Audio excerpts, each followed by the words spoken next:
Bismillahirrahmanirrahim.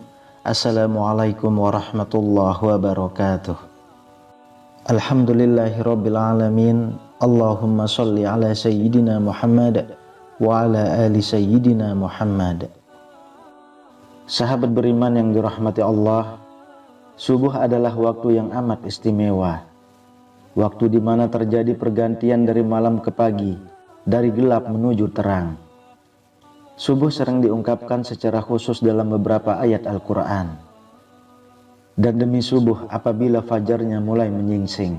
Quran Surah At-Takwir ayat 18. Katakanlah, aku berlindung kepada Tuhan yang menguasai subuh. Quran Surat Al-Falaq ayat 1. Jika Anda sering bangun pagi dan mendengarkan azan subuh, tentu Anda akan mendengar kalimat As-sholatu khairum minan naum, yang artinya sholat lebih baik daripada tidur, di mana kalimat tersebut tidak terdapat pada azan di waktu sholat lain. Dalam kalimat tersebut Allah memberikan isyarat kasih sayang pada hambanya, di mana pada waktu tersebut diperintahkan untuk menjalankan sholat subuh. Waktu subuh sendiri memiliki banyak kejadian besar dan keistimewaan. Yang pertama adalah disaksikan oleh para malaikat. Subuh begitu istimewa bagi umat Islam, hingga Allah Subhanahu wa Ta'ala menurunkan perintah sholat subuh sebagaimana firman-Nya dalam Quran Surah Al-Isra ayat 78. Dirikanlah sholat sesudah matahari tergelincir sampai gelap malam, dan dirikanlah pula sholat subuh, sesungguhnya sholat subuh itu disaksikan malaikat. Orang yang menjalankan sholat subuh akan mendapat perhatian Allah pada hari kiamat, karena berkumpulnya para malaikat malam dan siang di waktu tersebut, di mana para malaikat melaporkan langsung kepada Allah Subhanahu wa Ta'ala apa saja yang dikerjakan hambanya di waktu subuh, dan mendoakan kebaikan bagi mukmin yang menjalankan sholat subuh. Yang kedua, salah satu penyebab masuk surga. Terkadang kaum mukmin lalai dalam menjalankan sholat subuh, lebih memilih untuk melanjutkan tidurnya daripada bangun untuk melaksanakan sholat. Orang yang menjalankan sholat subuh tepat waktu, baginya akan menjadi jalan masuk surga. Dalam sebuah hadis mengatakan, barang siapa yang mengerjakan sholat bardain, yaitu subuh dan asar, maka dia akan masuk surga. Hadis riwayat Bukhari dan Muslim. Yang ketiga, salah satu penghalang masuk neraka. Sholat subuh yang memiliki jumlah rakaat paling sedikit dibanding sholat wajib lainnya, terkadang menjadi sholat terberat bagi sebagian umat muslim. Bagi yang menjalankan sholat subuh, baginya dapat menjadi penghalang masuk neraka, seperti yang disampaikan dalam hadis berikut.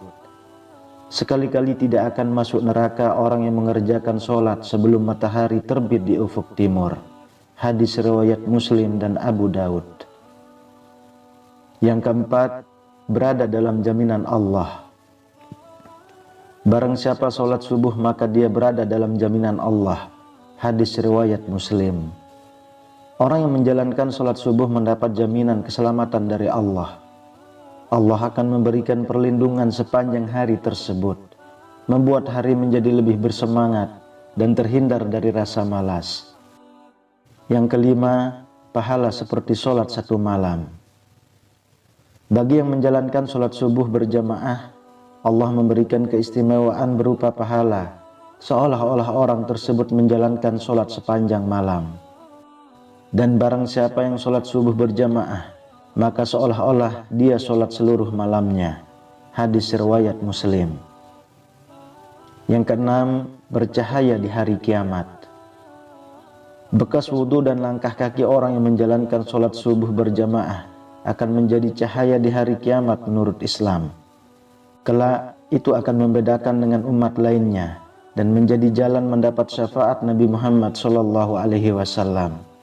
Seperti sabda Rasulullah SAW, berikanlah kabar gembira kepada orang yang banyak berjalan dalam kegelapan, yaitu isya dan subuh, menuju masjid, dengan cahaya yang sangat terang pada hari kiamat kelak. Hadis riwayat Ibnu Majah dan Tirmizi. Yang ketujuh, lebih baik dari dunia dan isinya.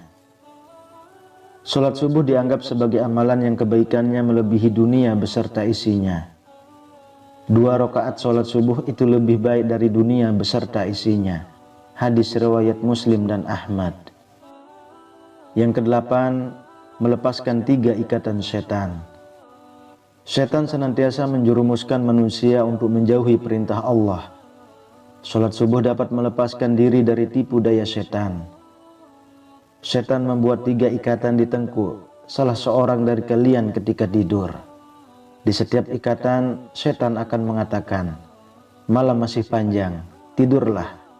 Jika dia bangun dan berzikir kepada Allah, lepaslah 1 ikatan. Jika dia berwudu, lepas lagi 1 ikatan. Jika dia kemudian mengerjakan sholat, lepaslah ikatan yang terakhir. Yang kesembilan, terhindar dari kencing setan. Setan senantiasa punya cara untuk menyesatkan manusia.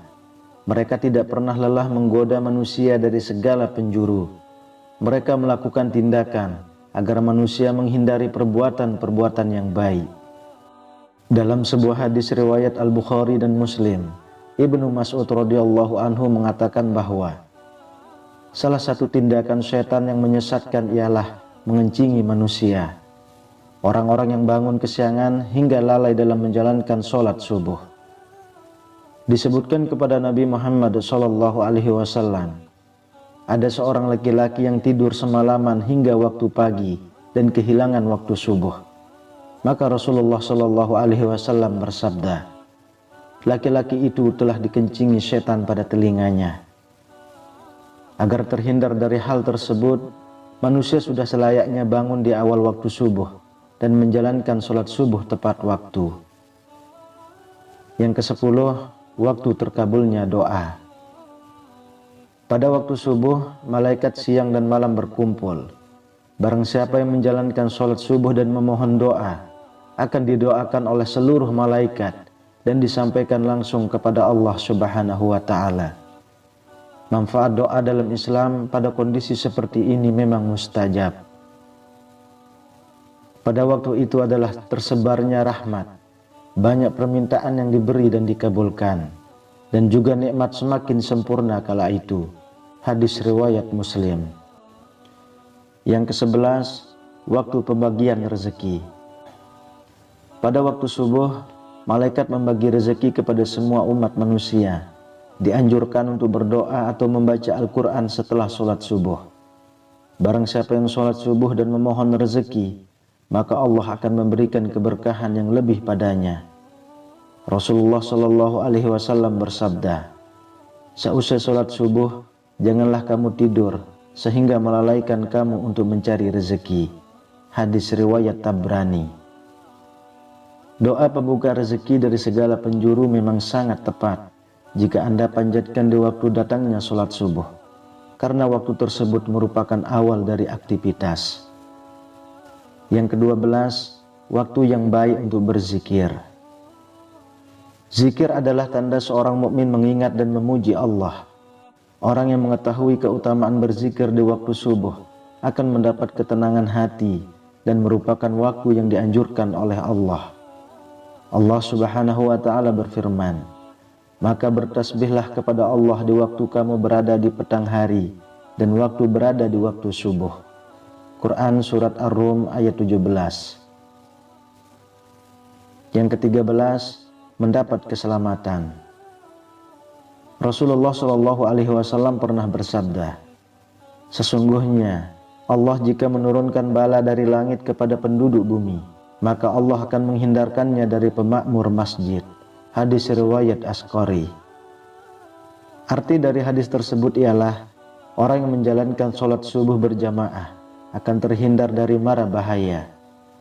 Contoh yang pernah terjadi ialah ketika terjadi tsunami beberapa tahun silam di Aceh.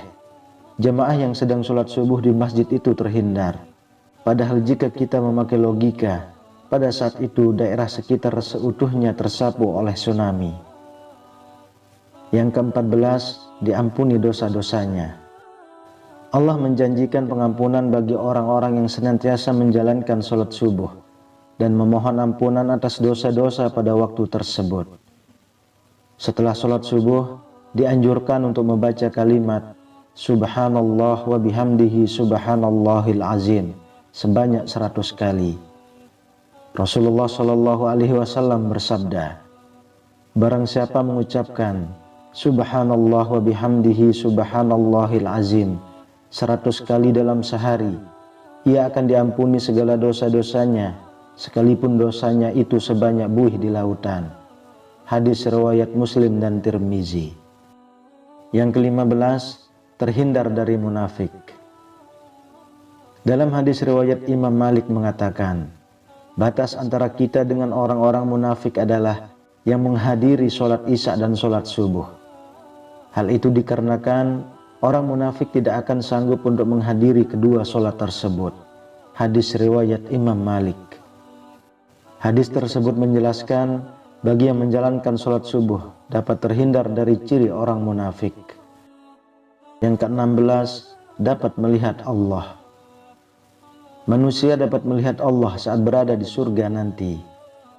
Allah Zat yang Maha Agung akan menampakkan dirinya di hadapan hamba-hambanya yang dikehendaki, termasuk di hadapan hamba-hambanya yang selalu menjaga sholat subuhnya. Rasulullah Shallallahu Alaihi Wasallam bersabda, kami sedang duduk bersama Rasulullah Shallallahu Alaihi Wasallam. Ketika melihat bulan purnama, beliau berkata, sungguh kalian akan melihat Rabb kalian sebagaimana kalian melihat bulan yang tidak terhalang dalam melihatnya. Apabila kalian mampu, janganlah kalian menyerah dalam melakukan sholat sebelum terbit matahari dan sholat sebelum terbenam matahari, maka lakukanlah. Hadis riwayat Bukhari dan Muslim. Kemudian yang ke-17, mendapat pahala seperti pahala haji dan umrah. Bagi orang yang menjalankan sholat subuh berjamaah, dilanjutkan dengan berzikir hingga matahari terbit dan ditutup sholat 2 rakaat, akan mendapatkan pahala senilai dengan pahala haji dan umrah. Hal ini sebagaimana sabda Rasulullah Shallallahu Alaihi Wasallam, siapa yang sholat subuh dengan berjamaah lalu duduk berzikir kepada Allah sehingga matahari terbit, kemudian sholat 2 rakaat, maka ia mendapatkan pahala haji dan umrah sempurna. Hadis riwayat At-Tirmizi. Sahabat beriman yang dirahmati Allah, mari kita biasakan bangun pagi dan menjalankan sholat subuh tepat waktu. Selain menjalankan kewajiban sebagai umat muslim, sholat subuh juga memberi hikmah berupa melatih kedisiplinan diri dan mencegah rasa malas. Wallahu a'lam bishawab. Semoga bermanfaat untuk kita semua. Amin ya rabbal alamin. Assalamualaikum warahmatullahi wabarakatuh.